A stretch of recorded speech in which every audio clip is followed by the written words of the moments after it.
Welcome back to From Portugal with Love.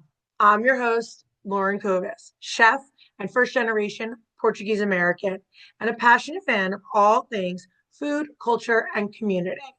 Today's guest is someone I've been wanting to chat with for such a long time, Michael Benevides. Michael is a VP of Portugalia Marketplace in Fall River, Massachusetts, which is so much more than just a market. It's a cultural hub, it's a love letter to Portuguese heritage, it's a place that connects generations through food, music, and community. Michael's story is one of legacy, passion, and purpose. So let's dive right in. Michael, I am so happy that we finally made this happen. It's been a long time that we've been trying to plan this. I just want to get this out of the way first. I have not been to Portugali market yet, but that's changing because I'm coming up to you guys July 26th, and I can't That's wait correct. Yep, because I feel like I am going to be shopping. absolutely. I'm so Well, excited. first of all, thank you for having me on this podcast. It's an honor to meet you as well, and I'm glad we were able to make this happen. And we're looking forward to the 27th. But yeah, you'll definitely have to bring your shopping bags, and if you don't have any, we have some for you. So Okay. yeah. That's awesome. So, for our listeners who don't know what the Portugalian marketplace is, what I love to do is I need you to paint a picture. What's the vibe when someone walks through the doors? What can they expect? I call it a cultural hub, but I want you to dive in. And if you have to explain to someone who doesn't know what it is, what are you bringing to this marketplace? Okay, so what it is well, so there's a little bit. This is our third iteration of the business. So the business started in 1988 in a three-car garage in the same neighborhood that we currently operate out of. We're in an old converted mill. It's a 20,000 square foot, well, it's a 30,000 square foot mill, of which the store occupies about 20,000 of that space. And when you first walk in, you'll see that it's an old converted mill. It's got a brick facade and it's got everything's exposed.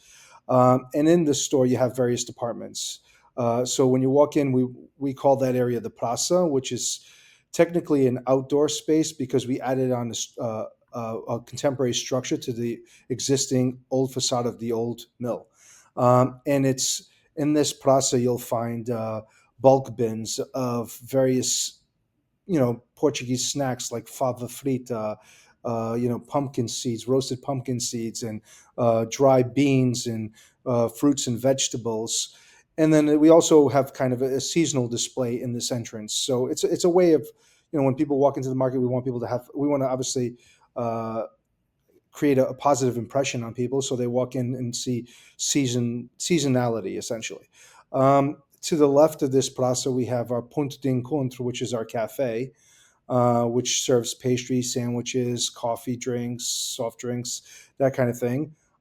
It seats about anywhere between 25 to 30 people, and people can also consume our prepared foods in that cafe, and it's become a very popular spot in its own right.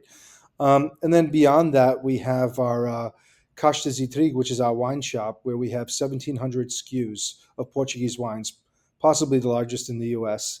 We've got all the regions represented. It's really comprehensive. It's a very comprehensive Portuguese wine library. We have all, like I said, all the regions represented. We have some really unusual wines as well. Some unicorns from Portugal. We have a whole wall that's dedicated to dessert wines, mainly made up of ports and Madeira wines. We also carry Portuguese spirits in that section. And then beyond that, we have our prepared food section, where we offer traditional prepared foods every day. We call it Cozinha Regional, so it's very traditional. It's polvo every day, octopus. It's bacalhau de Gomes de Sá, which was in the New York Times in 23. And then uh, we have frango churrasco, and then the other plates vary depending on the day. Then we have our charcuteria and queijeria section, which is a counter where we have cured meats, sausages, and then cheeses.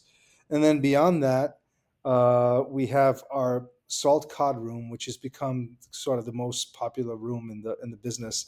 It's a room that we've created, a space that we've created dedicated to salt cod. It's glassed in, and salt cod is displayed on a marble top. and people can walk into this room, choose a piece of fish, and we can chop it up for you. You have the Uh, big saw. we have the hand saws, and then we have a guillotine cutter that we imported from Portugal. Oh That wow. it's sort of the modern version, so we don't Yeah. have to really kill ourselves. You hit a couple of buttons, and it comes down and it chops the fish for you. So we chop the fish to order, and then if you exit through that salt cod room and you head towards the checkout, we have a little gift shop, design shop called Artigos, where we have very fine articles from Portugal, like fish alegre. But then we have a lot of contemporary Portuguese artisan wares, uh, soaps and scents and cork things and objects and that kind of thing. So that's kind of like how I envisioned a tour in my head. And when I do tours in the market, I walk people through in this manner. So yeah, like I said, 20,000 square foot store with a lot to offer, and primarily like a bulk of what we sell. I would say 80% of the goods we sell in store of Portuguese origin. So yeah, it's quite a bit. That's awesome. And I'll tell you, looking on the website, like at Mhm. the pictures in the gallery, first of all, aesthetically, it is beautiful. Like Thank you. I love the barrels, the way the aisles are set up. It's very engaging. So I'm so excited. And I will be in the wine room and then I will Yeah. be doing the meat and the cheese. But I asked about the saw because when I was a kid, I remember when I went to the fish market with my grandmother, they used to always put the bacalao on the board, and they would do it with the hand saw. Yeah. And I was like, why are they cutting the fish with the saw? But Yeah, the bandsaw is too risky. yeah, It's an OSHA issue, so right. we opted for something a little safer. But growing up in the previous market, um, we had hand saws. And I did this so many times. I can't tell you how many cases of cod I've cut in my life. Oh, But it was hand cut, and it was just like manpower, just like yeah. driving this thing Elbow down. grease in it. Yeah. Yeah, so it was pretty intense, but yeah, here it was. We like I said, we created a whole experience around salt cod, and so it made sense for us to make this investment in this guillotine cutter, and it really comes in handy when the holidays, for example, where we have massive queues to get into that room. This guillotine cutter is like it's a lifesaver, and when Oh, it goes down, the guys who work in that department will let you know the minute it goes down yeah, because they rely so heavily on it. that's awesome. Yeah. So, if you're okay, I wanted to ask you about kind of you came over to the States when you were just a baby, and you're Correct. originally from the Azores, San Miguel, right? That's correct. Yep. Okay. And growing up in Fall River, which is a huge Portuguese community, does that feel like home community, Portugal? Like, how do you feel about Fall River and Yeah. growing up there? So, yeah, that's a good question. So, I mean, I grew up here in Fall River. I went to the public schools. We grew up in ultra Portuguese neighborhoods, like the neighborhood. Initially, we grew up in arguably the most Portuguese neighborhood, which is right off Columbia Street, and that's a street that has some old markets and some pretty well known Portuguese restaurants. Um, so I grew up there for a few years, and then my parents decided to move across town to another Portuguese neighborhood, less Portuguese say than that one, but still another Portuguese neighborhood. And it was as if in this neighborhood, it was a lot of people from one village in San Miguel that had basically uprooted in that village and then settled here in Fall River in this new neighborhood. And so there was a church close by St. Anthony of Padua, and of course, like Portuguese communities, always sort of circled or kind of around a church. And so I grew up in a very traditional Portuguese upbringing with a lot of kids of similar backgrounds. All our parents were factory workers because Fall River is primarily a factory town, textiles. So both my mother and father at some point worked in textiles. Yeah, so we all had very similar upbringings. We ate the same foods. We went to the same feasts. We went to the same CCD classes, that kind of thing. But and even a lot of the commerce was Portuguese. So when we'd go shopping on the weekends with our parents, and we'd go to the bank and make a deposit, the tellers were Portuguese. The markets we went to were Yeah. Portuguese. The neighborhood I grew up in, when I was a kid, had at least five Portuguese markets, corner markets. These were like little Portuguese bodegas, so little convenience stores, but that had a real Portuguese focus. Some of them made tourism, others were, they made very specific things, and you sought them out for the very specific things that they made. But your parents would send you up to the store to grab things, and everyone knew each other. It was real kind of neighborly. It's changed a lot, the city, since then. The Portuguese people have sort of, they're still here, but they've moved out to the burbs as they've done better. And, they've just sort of, it's the natural kind of Natural. way Say, yeah, it's very yeah, natural. to go to where there's a little bit more land and you can build a house. So, but it still remains really Portuguese. I mean, at some point, I think it was something like 70% of the city was Portuguese descent, and primarily from San Miguel. Um, so yeah, but it was an interesting upbringing for sure. My father started the business when I was 11, and so that was interesting because most of my friends, their parents were factory workers. My father was sort of entrepreneur, he was trying to be his own boss. So that felt really inspiring to me at the time. Even I recall, wanting to tag along with my father because he was doing this different thing, and so it was fun. It was. I mean, my parents worked a lot. This was very common. Both my parents. My father, Yeah. you know, worked. He'd take all the overtime he could get before he started his business. My mother would do the same. They came here on a mission. My mother and my father. I mean, within 5 years they bought their first house. It was a multifamily, which is the house where we lived in. Yeah. Yeah, so it was a six family house. So three stories side by side, two tenements in each, and we lived in one of them. And then we had five tenants, and in the back of that home is where we had a three-car garage, and my father saw that as an opportunity to start a business, and that's what he did. So yeah, so but it was a pretty unique upbringing, I would say. Now looking back, Right. obviously When you're very in it, different it's than a what little my kids different. are being raised in. Yeah, Right. When you're in it, it's a little different than when you look yeah, back at it. yeah, But very similar, actually. I mean, when I hear about Massachusetts, that's the first thing. If you talk about Portuguese, like, oh, Fall River. Just like when they say Jersey, they say Newark and yeah, Elizabeth. yeah, Portuguese, which it's changed, but very similar. Like the grocery yeah, store I worked in when I was a kid, I didn't even have, you were expected to speak Portuguese and know your numbers because people would come to the register and whatnot. So, yeah, yeah, yeah. I get the feeling. but there was always this feeling of heritage and tradition when I was like in Newark or the way I grew up. And I feel that the what you just explained, the way your parents came over, they wanted to keep those traditions and that heritage and keep you grounded to the Portuguese roots. What were some of the foods and traditions that they really kept alive in like the household? Yeah, so the foods, I mean, till this day, like bacalhau was always a staple in my house. We always had bacalhau, so and I'm the biggest fan. So, um, but there was a lot of like more like Azorian chicharros fritos, like little, uh, almost like stick mackerel, jack mackerels that were fried. A lot of fish. We had a lot of fish in our diet. Not a whole lot of red meat, and a lot of obviously pork, right?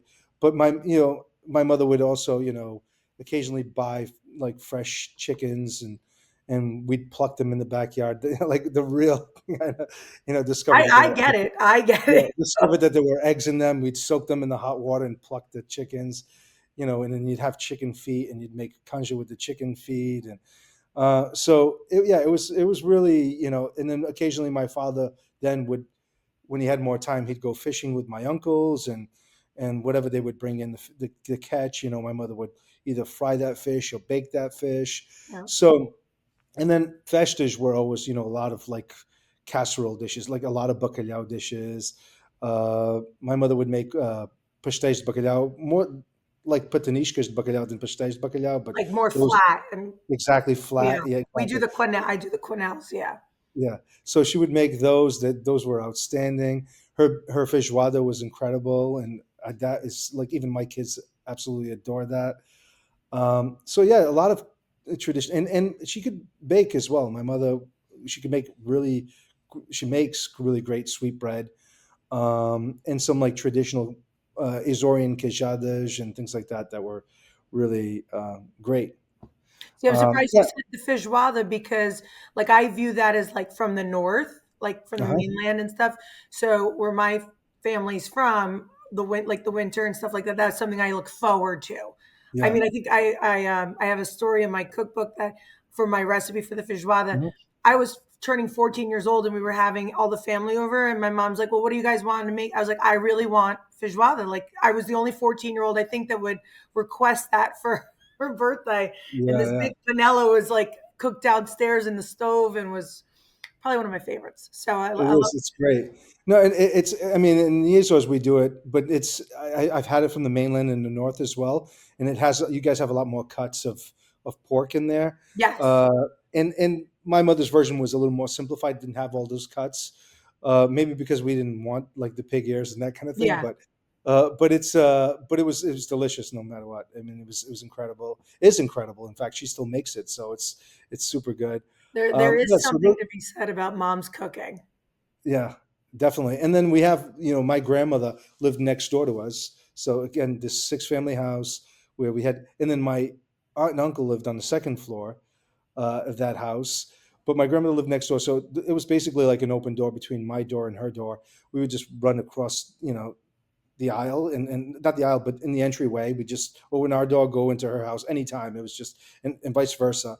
But my grandmother used to make the greatest malasadas, which like Azorian fried dough. Yeah. Those were incredible. She would make amazing masa too, especially around the like certain holidays, Easter and religious type holidays. Mhm. Fat Tuesday, you always had malasadas. So her malasadas were the greatest. And my mother's done them, but they've never been duplicated. I don't think I've ever had malasadas as good as my grandmother's. I know it's maybe nostalgia as Yeah, well, I get what you're saying, but but yeah. it's emotional, but Well, her malasadas were that's what food is. Food is all absolutely. nostalgia and what you remember and the stories that are told at the table and the people getting together. Like that's one of the reasons beyond that I love food and what I do is because that feeling and the way you light up when you're talking about it, Absolutely. it's so true because you can taste it, you can feel it. Like Yep. that's It takes you back. yeah. For me, it's rebanadas at Yeah. Christmas, Yeah. and I could devour 20 plates of them, but no one makes them like my grandmother. Okay. Yeah. Those are great. That's not something I grew up with, but Yeah. I've come to like them and from the mainland. I've had them in the mainland, but they're super good. Yeah. Yeah. So let's talk a little bit about business. Hmm. Now, I know you say it started in Dad's garage, which sounds like the truest immigrant story intro, you know? Now, when he first started, do you remember doing things with him or wanting to be engaged with that business? Because you're really the face of it now. Right. So yeah, I mean, I have very, very vivid and fond memories of like this. I was 11, and I remember being tagging along with my father. If I wanted to spend time with my father, it was working. But it didn't feel like work. It felt like an adventure every day. So we'd get in the car and the truck. So we started Portugalia Imports was our first business, which was an import and distribution company where we imported product from Portugal and we sold to restaurants and markets locally. So that's how we started. But that wasn't enough to make ends meet initially. So my father started doing a little bit of retail out of that three-car garage.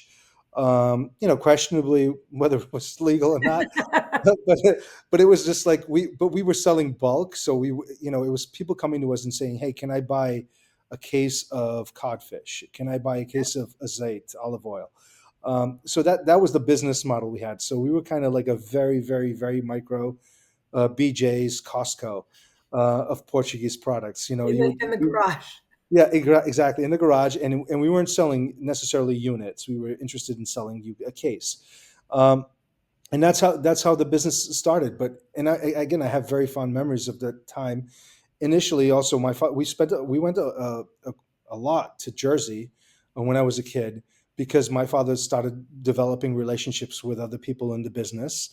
There's a bunch of importers down in Jersey, so we started going to Jersey in the beginning because we didn't have any namesake. We weren't, we were a small company. Nobody knew who we were. So you have to build this But it credibility. is a tight, the Portuguese community that I've really realized even growing up, because my dad, entrepreneur, you know, started his own business. I did not want to go into his business as a family business, but hard work and all that comes across in the Portuguese community. And like you see that, and I realize now by even meeting you and other people, it's a close knit community. And like I always use the expression, one hand washes the other, but we all want each other to succeed and do well Correct. because the pride that we have for the Portuguese community is huge. And I think that shows across the board when it comes to like the work ethic and the business and the relationships you build. That's correct. Yeah, no, absolutely. No, and that's that's how we developed this business. Like we went, to Jersey, we started meeting people, we started meeting other importers because we were small, we were in a three-car garage. We didn't have the ability to import large scale. Right.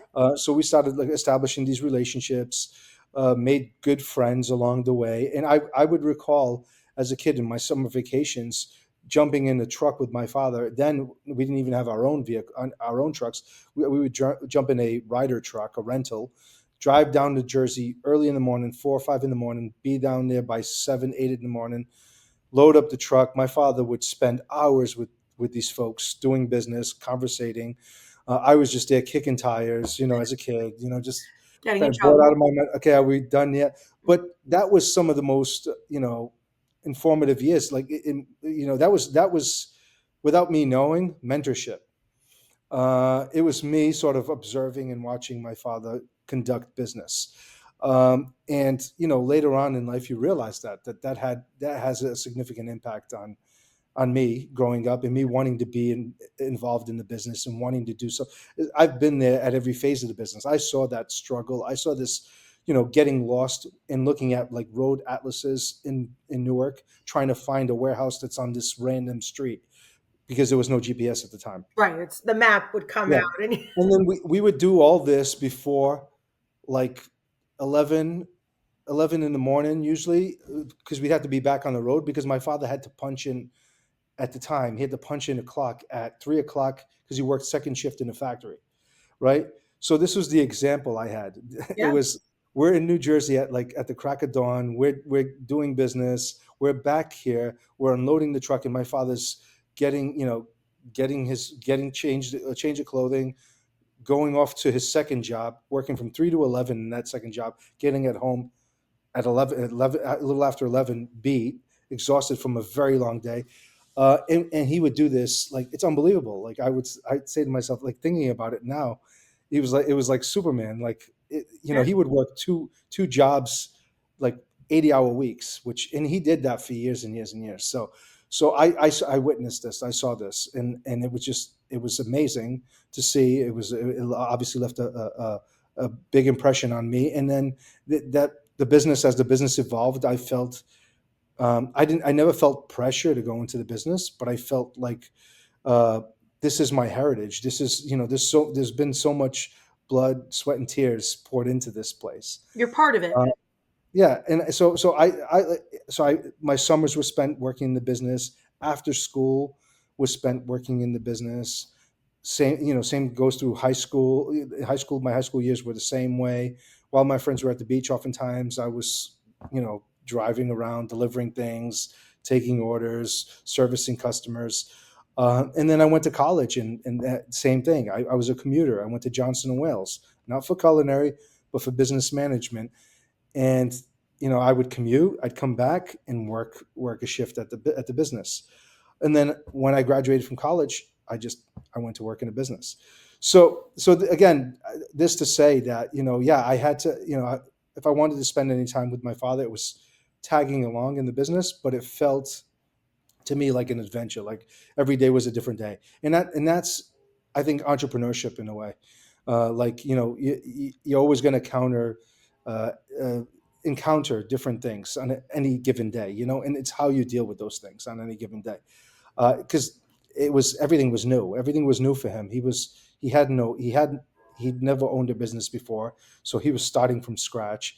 My father's a pretty good like he's a saver and he's a good numbers guy. So he was always very very strategic with how he was spending his money and Yeah. um, yeah. So again, I learned a ton as a kid from him, but some people will ask you like, oh, you missed your childhood, or like you weren't playing sports or this and that. To me, no, I was learning business. So I truthfully, the business is 37 years old, but I've worked in this business for 37 years, and I can honestly say that. So No, that's it's amazing because I think that not only does it's your relationship, but we really do value family and having each other's back, and that pride that comes with now that you've been in this business and you've seen it grow to, I mean, what it is now is amazing. yeah, yeah. Thank you. No, and that's why I decided to continue to work in the business, because I felt like I could contribute. I felt like, my father had certainly done a really good job at building a business, building a base, building a foundation. Um, But there but was a big leap now because it yeah, came from wholesale importing to a full on food and culture destination to go and like immerse yourself in Portuguese. What made you transform that business that started in the garage to what it is now?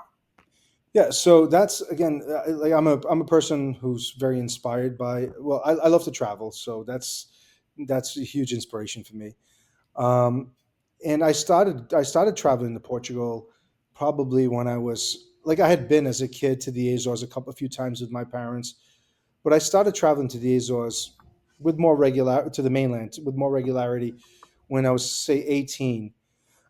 And then, I just when I would go to Portugal, I would see, to me, it just reeked of opportunity, in a sense, like this there was so much there that wasn't here.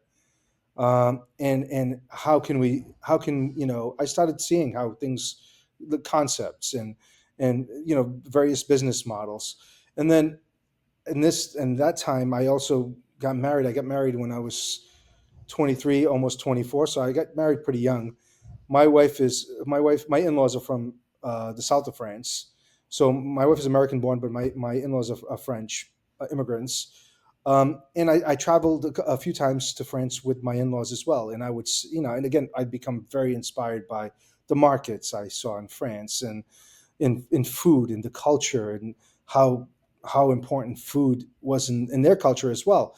And so these, Portugal, France, just anywhere I travel, I would seek out food spots, food shops, food, markets, anything related to food. Um, and I would just store this information in the back of my head, or would like make mental notes of things that I saw along the way. Um, and so we operated our previous. So we were in the three car garage for about 3 years. We moved it to a second location, which is an old soda factory that a gentleman was closing. At one point, there was like a soda delivery business in Fall River. I don't know if this was a thing in Jersey, but it was like locally made soda pop, Mhm. right? People would make them in 1 liter bottles, glass bottles, and then they would deliver these to your home on a weekly basis. This Cool. was like a cheaper alternative to the Coca Cola, Cola, yeah. yeah, and all that. But this was like, look, now this stuff is like desired. Everyone wants like craft soda. Yeah, But the then natural sugar and that syrups. yeah, then that was craft soda, but no one wanted it. Everyone wanted everyone wanted the brand name The soda. shiny commercials that were on, and Yeah, yeah. but the Portuguese community, this is, this basically, this business existed for them, but it was kept alive by the Portuguese community. But as it phased out, this gentleman had this building, this 3-story building, and he said, "Look, I'm getting out of the business." And he approached my father and he says, "I have this building. It's great for you." And my father said, "I don't have the capital to do this." He's like, "Don't worry about it. I'll bankroll it. You pay me." Handshake. Old The way school. Portu- the way Portuguese deals were Yeah, done. old school. Yeah, it was a handshake. So it was 100% a handshake. I think that building was like 100,000 or $110,000. It was really inexpensive. Well, then it didn't seem so. Yeah, for that Yeah. time, it seemed like a lot. Uh, right. It seemed like a lot. So we bought that building. We moved the business from the 3 car garage to that building.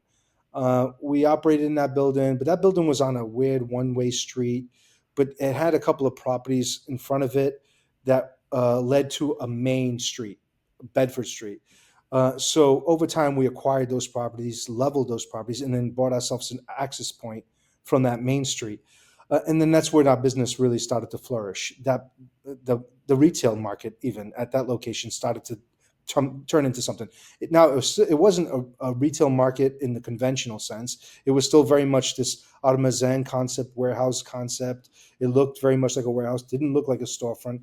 In fact, many people were wondering what was happening in there. There was no like storefront glass or windows or Right. anything like that. It just looked like a brick building that had a lot of traffic, had a lot of cars in the yard and movement.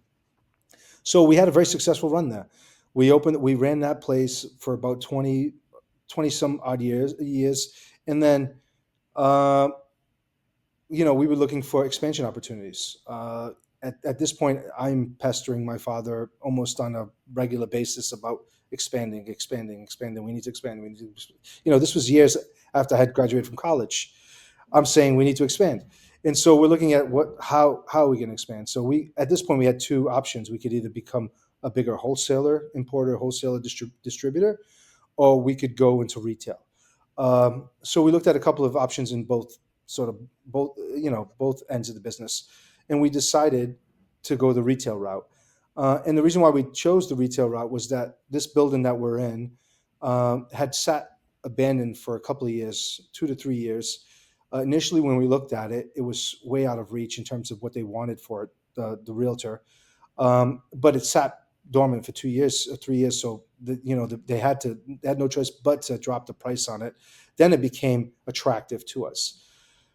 So my father and I, you know, through our accountant, he said, "Hey, I know you guys are looking at buildings, this and that, but that building, it's been sitting there for a while. I know the guy who knows the realtor. I'll put you guys in touch. You guys can go look at that building.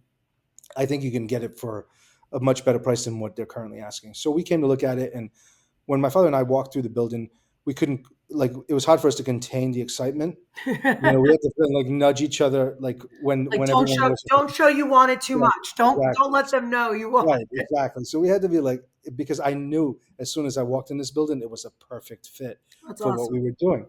Because we didn't want a cookie cutter business. We had started in that three-car garage. We had moved to an old soda factory, also another like three-story brick Mhm. building, always unconventional spaces. And then this was an old textile mill. So it was like, okay, perfect. It's exactly what we're looking for. It had these beautiful archways. So then, at that point, we decided, okay, we're going to do this. And my father gives me pretty much carte blanche to do the business, to do this build out. Like he's saying, okay, you're going to handle this. I had lobbied You're for up. this. It's your turn now. Yeah, keep in mind, I had lobbied for this. I wanted this. I was saying, okay, we need to do this. The previous business that we had was 99.9% ethnic, meaning everyone who walked through that door was a Portuguese speaker, first generation. We weren't even getting the second and third generation at that market. Most of the people were my parents' peers, the demographics in that market. Right. So the writing was on the wall for me in terms of succession at that location. Like it didn't look good, right? It didn't look like we weren't, it was very much my father's business. And I wanted something where I could put my stamp on it, and that's when again my father gave me carte blanche to do this, and he says you're up. And in many ways he could have at that point retired because he had some money that he had built over the course of time, and he had a comfortable little nest egg.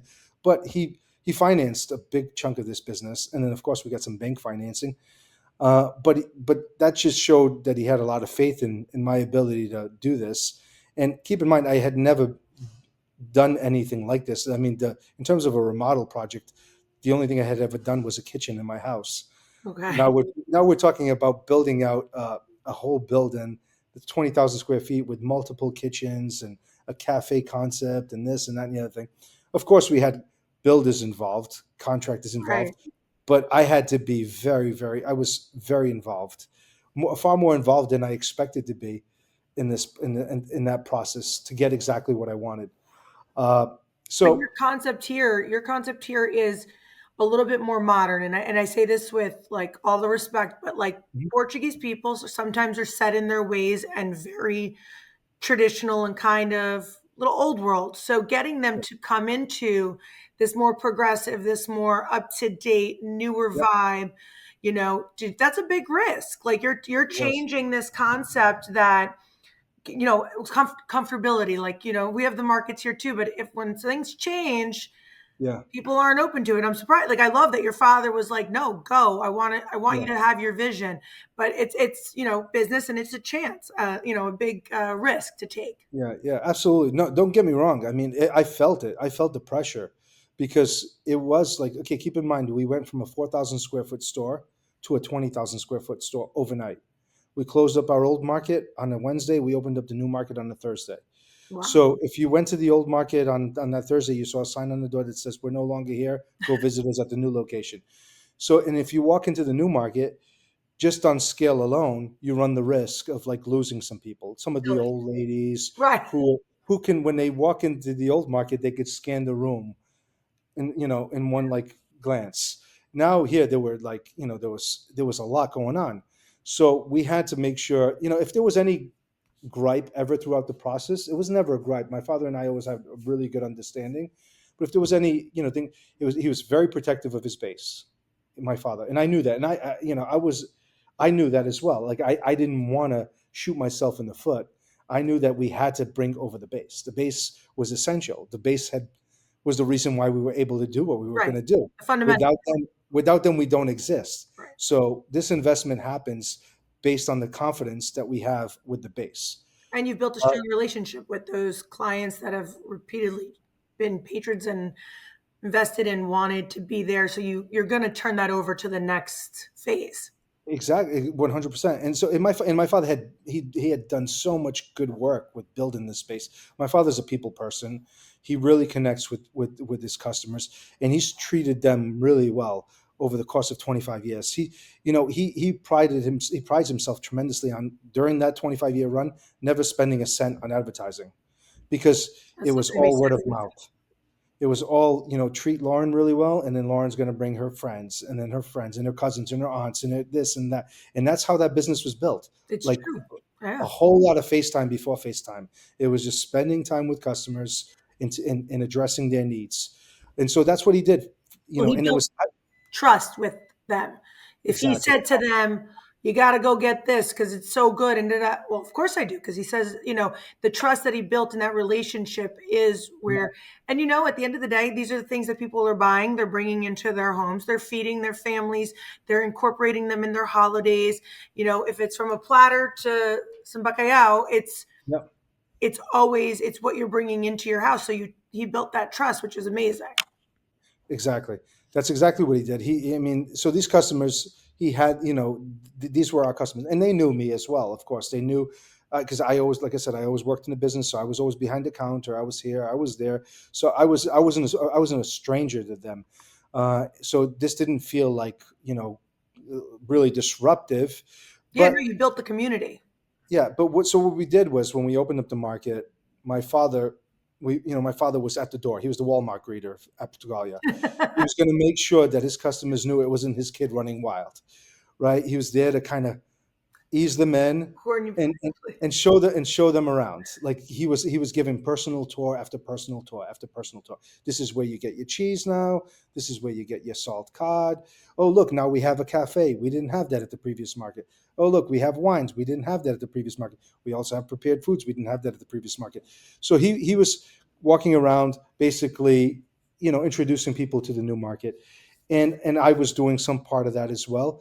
And what happened is, as soon as those old, long, lifelong customers walked in for the first time to the market, it was almost like it was very touching. There was a lot of touching moments. It was a really it was a lot of hugs, kisses. It was a lot of pride, is what it was. If Yeah. you had to define what it was pride. It was these people feeling like they had supported you over the course of time. But you built a community, I think, is the biggest thing, and they feel part of it. Exactly. And they felt like, wow, this is in some way they felt a part of of our success because they were instrumental to our success.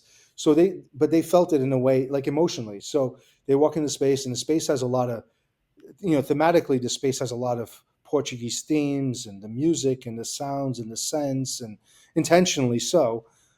They felt a tremendous amount of pride.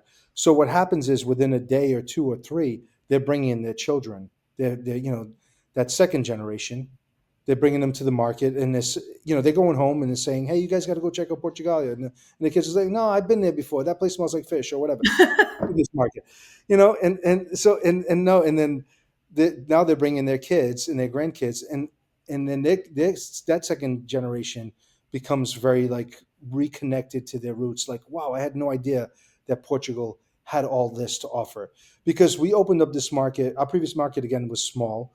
We had so much shelf space at this market compared to our previous market, so we had to fill the shelves.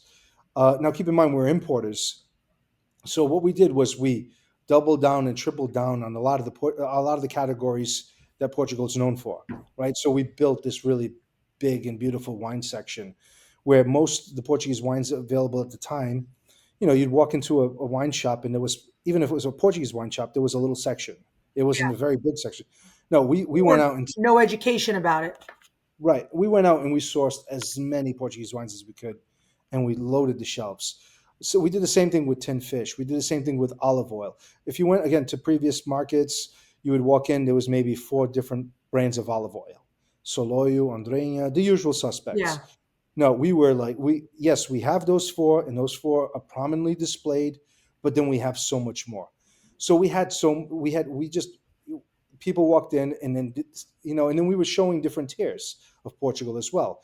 People were used to like just kind of a average tier, mid tier to low, but they weren't used to seeing premium wines or premium olive oils or premium products from Portugal. When I say premium, artisanal, high quality, higher price points. And that second generation, as you know, and that third generation is better off than their parents, right? Right. They have, degrees and advanced degrees, and they work and they're assimilated. So we're giving them opportunities to gift their culture to coworkers and this and that. So they come in and they see Portuguese wines, and typically some Portuguese at that point were drinking other wines. They were drinking Italian wines. They were drinking French wines. They were drinking California wines, because there wasn't a lot of great Portuguese wine offerings. So we started showing them, no, like look at all these amazing wines, transmitting education to these folks, like letting them know, like look at it, and what people realize is that, wow, there's so much more to Portugal than I didn't know existed. I think And that, Portugal is underestimated so much sometimes. well, I feel you. That's the reason why Yeah. a portion of Portugalia, the like the impetus, the sort of the driving force is that to show that Portugal has so much more to offer than people know. And that's in that, those trips that I'm going to regularly to Portugal, Hmm. seeing, like I'm saying, this is not on the market, this is not on the market, this is not on the market. Looking at seeing all these products that are not on the market, and the reason why they weren't on the market is because maybe that first generation doesn't you consume those tiers of product. These are also new tiers But of it's also products. the younger generation that's working and changing and bringing the exposure of these products to light. And now people like Right. you, you're going and bringing them here to the States so that that's why I think Portugal is one of the biggest travel places and destinations right now. Biggest place people are buying properties, and they're being exposed to these amazing products and these artisanal products that they didn't realize, because the exposure is there now, and places like Portugalia is there and able to showcase it. That's right. Yeah, and that's exactly. I mean, that's what that's the driving force. Is like I'm just saying, like Portugal is underrepresented in the communities, and for years and years and years, the Portuguese importers and markets, like we were, like all of us were in the same boat. We're always hyper focused on servicing our own, right? So it was like a Portuguese market for Portuguese people, and it always felt a little foreign for a foreigner to walk inside that market. He was always a little bit like lost, or Intimidated, I think. yeah, intimidated by the salt fish counter or this or that. And what we tried to do at this market was not demystify, but like to remove some of that intimidation by the way we merchandise, by the way we made things much more approachable, by having people on the floor who can speak about some of these goods. So that's really, and as a result of that, it was a game changer. Like, we completely changed the game in a way, how people perceive Portuguese food. Like, we've introduced so many people in this market who are not Portuguese to Portuguese food. And that's inspired trips to Portugal. We've had customers tell us that, I came to this market 10 years ago when you opened, and then like I buy things and we finally booked a trip to Portugal. We can't wait to go there. This, in many ways, this market became an introduction to Portugal for a lot of people, uh, which was, again, really like amazing. And that's one of the biggest compliments that people can pay me. Or even one of the biggest compliments that I get is, it's not even a compliment, is seeing a customer here at 9 in the morning and still seeing that same customer here at noon. Yeah. That customer's been here for 3 hours. Like they're so in it. They're so in. I've seen this. I've Pulling seen stuff this, off the shelf, reading, looking, going down and I'm like, different holy, aisles. that customer's still in this market. And that to me is like, okay, that's amazing. Like the fact that this customer is willing to dedicate multiple hours of their life to to discovering the market and what's in it is a huge compliment to me. And it's not even a compliment. Like it's not someone coming up to me and saying Right. No, something. very much. I think so. Very It's much just so. me. It's just me witnessing this whole, like, wow, this customer's been in the market just hanging out, reading labels, going up and down the aisles, going into the wine section, really doing a deep dive into what the market represents. So that's a huge compliment for me. And you guys do different like events there. You host stuff. I know that you've had some amazing people like Maria Lawton. Like I just did a Yeah, podcast with her, George yeah. Mendez, Mark. Maria's great. She is amazing. I Yeah, I can talk to her for hours. yeah, yeah. Marcus Samuelson, like those moments when you get to have these great names come in and these events that you put on, do you get really good feedback from the community from that, and like what sticks out to you with those moments? Yeah, I mean, there's Maria, who's really beloved in our community, and sure, people love Maria, and when we have a signing with her, people turn out, and people queue up and wait patiently for their little time with her. It's great. I mean, it's all part of the mission of the business Right. is to promote the culture, right? I always say we don't sell food, we sell culture. I really believe that. I really, I do. We do everything we do sort of with a cultural lens. So these events are designed for this. These events are designed to promote the culture, to do outreach to. Maria does really well with that second gen, third gen, fourth generation Portuguese. She, that's her wheelhouse. So and some of these sort of newer chefs, different audiences. The media stuff, like the Marcus Samuelson stuff, the PBS stuff, has been like absolute gold for the business. Right. What it does for the business is it reaches completely different audiences than we don't have, right? So Well, you're it's just, introducing that Portuguese culture to those audiences. They're getting pulled in, and now they're exploring and realizing how beautiful it is, all that it has to offer. So, yes, reaching those other exactly. audiences. Yeah, no, that's exactly what it does. It really, like the Marcus Samuelson PBS show. Uh, well, it doesn't start there. Like our very first national media piece was in Savora magazine, and it was like a three-page spread, and it was a journalist, uh, Luke Pynson. Okay. He reached out. He came through the market. He says, "Hey, I was in your market. I loved what you guys do. I'm a big tin fish guy. You guys have a lot of tin fish." This guy, he's a freelance writer, but he's also a drummer in an indie rock band in Brooklyn. And so he tours Europe with his band, uh, and when they go to Portugal, they would like load up on tin fish. They would fill their bags with tin fish and transport it back. And so one of his friends discovered that we had a lot of tin fish and reached in when we went back to New York, said, "Hey, you got to hit this market on your next trip up to the Cape." So this is what happens with the market. We have, like, in the summertime, there's a fair amount of people from New York traveling to Cape Cod. Yeah. And so we have a fair amount of that traffic that comes into the market, which is amazing. And it probably has a lot to do with media coverage. But in any event, Luke wrote this beautiful article, and that's really like the first time we get like national media recognition, and that felt like a pinch me moment. And it was like, wow, this is like a food publication that's like real, like food, Right. uh and Being they acknowledged. we're being acknowledged by the food world, and that feels really good.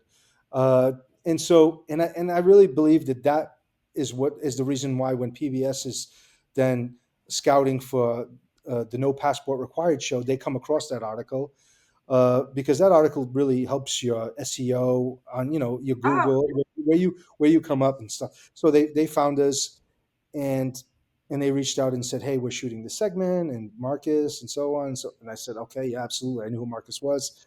So and that segment was amazing. That aired and that airs nationally. That's nationally syndicated. It re-airs every time it re-airs. We get a little bump. It's incredible. Overnight, people start coming out to the market when they see that. And then from there, we've been on a couple of other PBS shows, and soon to be on one in November. So it's been a whirlwind of like no, that's and today's world with, I mean, social media, Instagram, all these different ways to expose. Like you can, in essence, get in everyone's household and all new audiences in front of you with just the simple of a phone and someone tagging you and sharing and opening it. And I feel like a business like this, it opens so many doors with all of those avenues.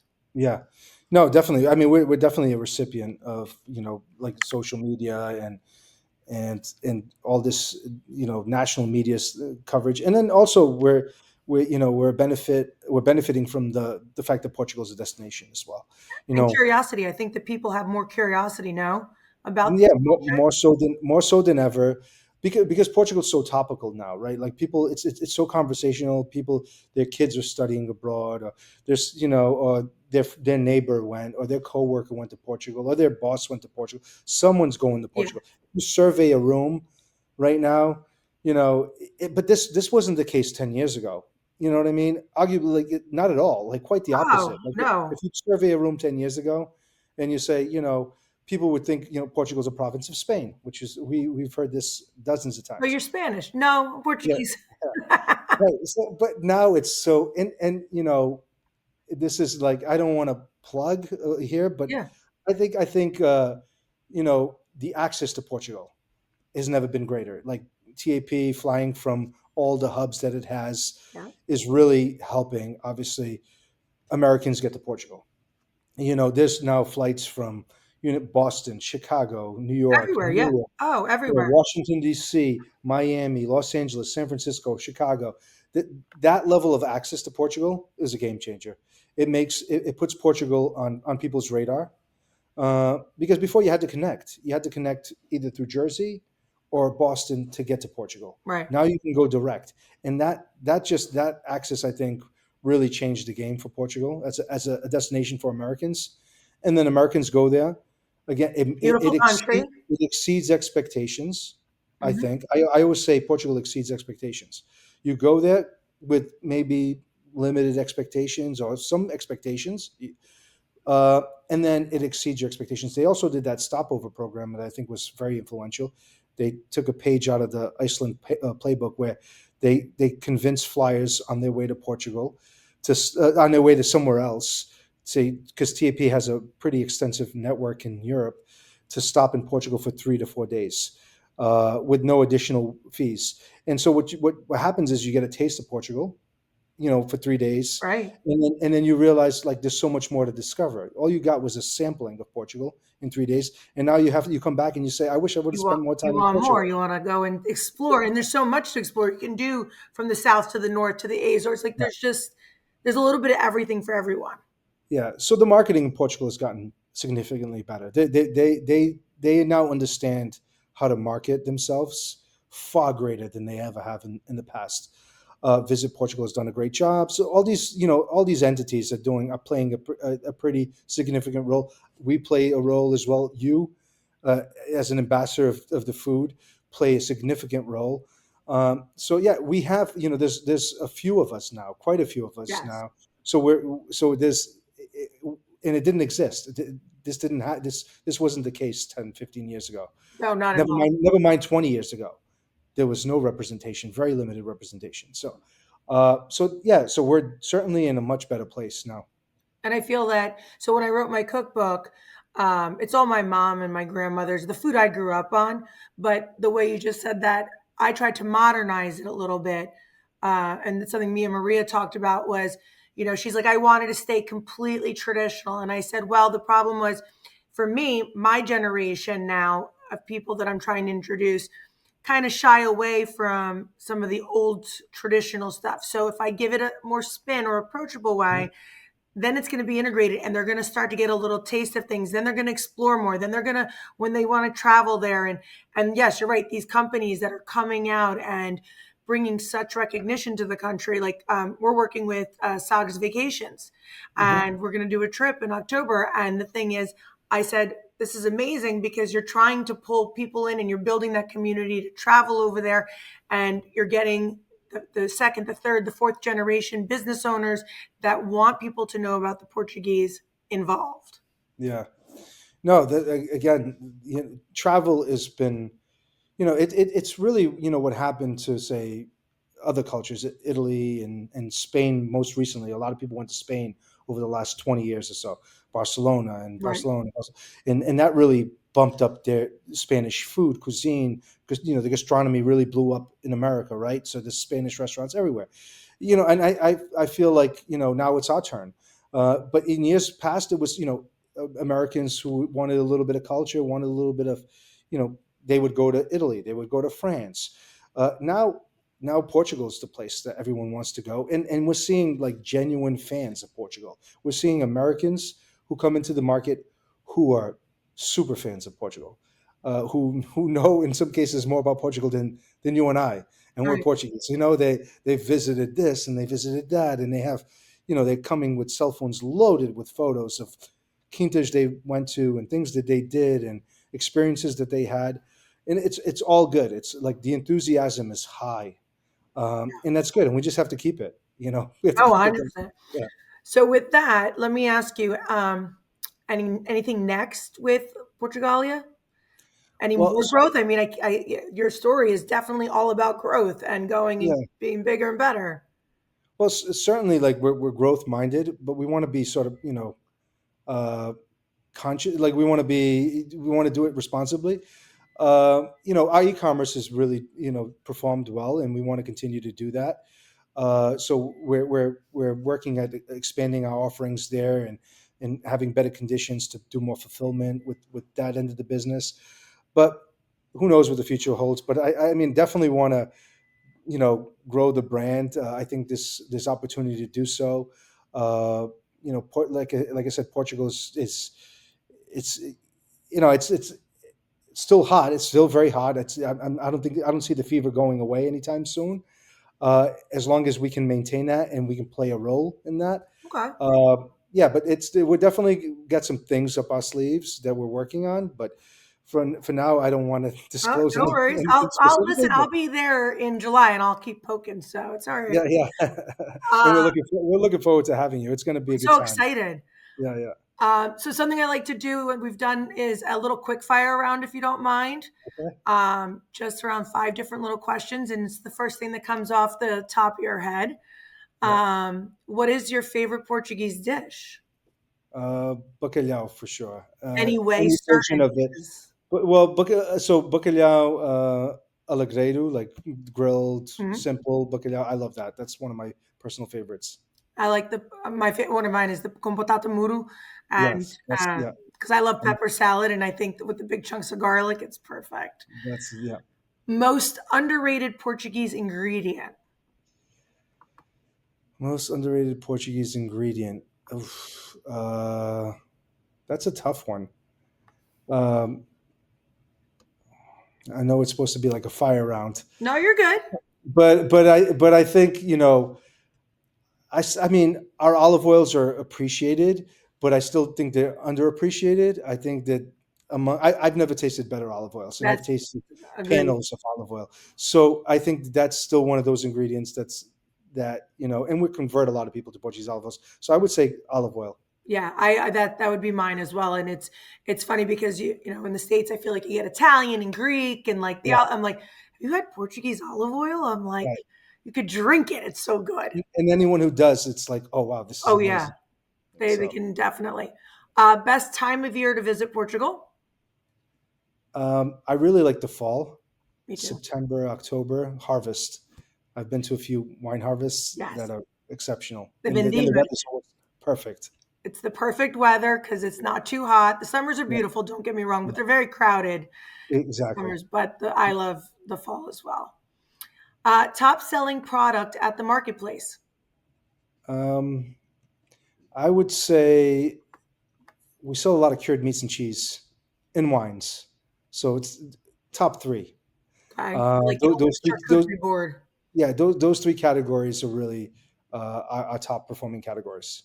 And tins have come up Well, significantly tin as well. fish is hot right now. Very hot. Yeah. Very hot right now. Okay, so in the marketplace, what's one thing that you have on your shelves that you think that people really don't know about, but is so good that you wish that they did know about? Um, let's see. Ooh, that's again. There's so much here. One one ingredient that's in the market. I mean, we have like a lot of people know about it, but it's a pimenta muida. It's like an Azorian condiment, but I still think a lot of people don't know about it. But m- most Portuguese Azorians, especially, are familiar with it. It's a like a pepper relish, Okay, and a lot of Azorians use it to spice up stocks and like a a condiment. base. Yeah, you would use it as a condiment. It's Okay, a so it's a crushed pepper, like it looks like a relish. And we have a couple of different brands, and we even have our own brand. We have a packer that makes it for us. But I think that that's a product that I've turned a lot of people on to, that I want more people to consume, because I think it's a pretty great product. Once you taste it, it has like the right amount of heat, a little bit of acid. It works really well on tin fish, but it also works great on eggs. It's just a great product. awesome. So when I'm there in July, I want to be able to try that. Pimenta muida, yeah. And I'm the first one. We'll sit down, big piece of bread, and we'll just start opening up the tin fish. Tons, yeah. We have tons. We have over 400 SKUs of tin fish. So And brace yourself. I think that's something that's super underrated, but it's Yeah, coming. It's really being shown now in the marketplace. no question. So no, I honestly thank you for jumping on here and taking the time today. I feel like you and I could talk about food for hours. It does, no, yeah, there's no doubt about it. And we will, to be continued. Yes, The July 26th, I'll be there. We'll pop a couple bottles of wine. 26th. I'm sorry. I said 27th. Oh yeah, 26th. Yeah. And hopefully, come out, meet and greet, do some great stuff. Can you tell our listeners where they can find you and Portugal Marketplace online? Sure. So yeah, it's portugaliamarketplace.com. And we're located at 489 Bedford Street in Fall River, Massachusetts. So we're 20 minutes uh, west of east rather of Providence, an hour south of Boston. And we, like I said, we sell online. So there's about 1,500 products on there, lots and lots of tins. Pimenta muitas on there. Our olive oils are on there. So people can get a taste. If they can't come into the market, they can certainly get a taste through the website. All right, great. And we'll put all the links in and everything so people can Awesome. find you really easily. Well, Thank it's you a for your pleasure. time. I really Thank you so much. appreciate it. Great, amazing story. It like such tugs at the heart for me. Yeah, I'm looking forward to meeting you and chatting some more. Yes, awesome. Thank you to our listeners for tuning in. This has been From Portugal with Love, and I'm your host, Lauren Covas. This podcast was produced by Curious Monkey Entertainment. Please don't forget to hit subscribe. And until next time, always remember, savor the moment.